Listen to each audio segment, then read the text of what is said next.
Hello నమస్తే అందరికీ welcome to my channel. This is Keerthi Kiran అండి. ఈరోజు వచ్చేసి మనం ఫిష్ ఎగ్ కర్రీ ప్రిపరేషన్ అనేది చూస్తున్నామండి. ఫిష్ ఎగ్ కర్రీ ప్రిపరేషన్ చూసే ముందు మనం దాని యొక్క హెల్త్ బెనిఫిట్స్ అనేవి చూద్దాము. ఫిష్ ఎగ్ రెసిపీలో వచ్చేసి చాలా హెల్త్ బెనిఫిట్స్ అనేవి ఉన్నాయండి. మెయిన్లీ విటమిన్లో వచ్చేసి విటమిన్ ఏ అండ్ డి అనేది ఫుల్గా ఉంటుంది. So vitamin D which helps in strengthening the bones and teeth అండి, and also in help of haemoglobin level అండి. అండ్ విటమిన్ ఏ చూసినట్టయితే మనకు ఐసైట్ నుంచి కూడా ప్రొటెక్ట్ చేసే ప్రాపర్టీస్ అనేటివి ఫిష్ ఎగ్లో ఉన్నాయి. So which is helpful for the full maintenance of eyes, teeth, bones and haemoglobin. So మనం హార్ట్ డిసీజ్ నుంచి కూడా ఈ ఫిష్ ఎగ్ అనేది క్యూర్ చేస్తుంది. అండ్ దీన్ని ఈజీగా ఎవరైనా సరే ప్రిపేర్ చేయొచ్చండి. The process full be in the video అండి. ఎవరికైనా ఇంకా డౌట్స్ ఉన్నాయంటే నాకు కామెంట్ సెక్షన్లో చెప్పండి. I will clear the doubts. And మీకు ఎవరికైనా ఈజీ రెసిపీస్ కావాలన్నా కూడా మన ఛానల్ని సబ్స్క్రైబ్ చేసుకోండి, లైక్ చేయండి అండ్ షేర్ చేయండి. Let's go to the process అండి.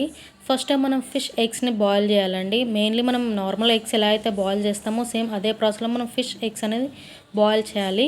కానీ అడిషనల్లో దీనిలో వచ్చేసి మనం టర్మరిక్ పౌడర్ ఫ్రై చేస్తామండి. Oil, salt and turmeric powder. Once eggs boil అయిన తర్వాత ఒక ప్యాన్లో యాస్టీజ్ మనం ఫిష్ ఎగ్ కర్రీకి ఎగ్స్ కర్రీకి కూడా ఎలా అయితే మనం ఆయిల్ తీసుకొని ఆనియన్స్ ఫ్రై చేస్తామో సేమ్ అదే ప్రాసెస్లో ఫిష్ ఎగ్ కర్రీ కూడా చేయాలండి.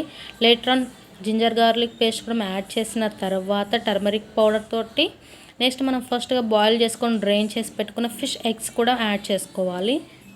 వితిన్ 5 minutes మనం దాన్ని టర్న్ చేస్తూ ఉండాలండి. బికాస్ డీప్గా మనం ఫ్రై అవ్వలాగా చూసుకోవాలి. టర్న్ చేస్తూ అది గోల్డెన్ కలర్లో అండ్ ఆ ఎగ్స్ వచ్చేసి మనకు గోల్డెన్ బ్రౌన్ కలర్లో వచ్చేదాకా ఫ్రై చేస్తూనే ఉండాలి.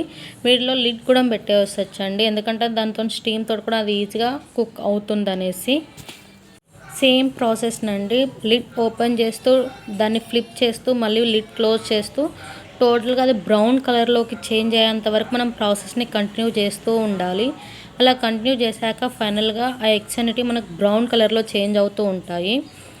చేంజ్ అయినప్పుడు మన టేస్ట్ తగ్గట్టు మనం finally salt, chilli powder and dhania powder and coriander add చేసి సిమ్లో 1 minute అలా ఫ్రై చేసిన తర్వాత మనం టర్న్ ఆఫ్ చేసేయచ్చండి ఫ్లేమ్ని. దెన్ మన spicy and tasty fish egg curry recipe అనేది రెడీ అవుతుంది. Thank you.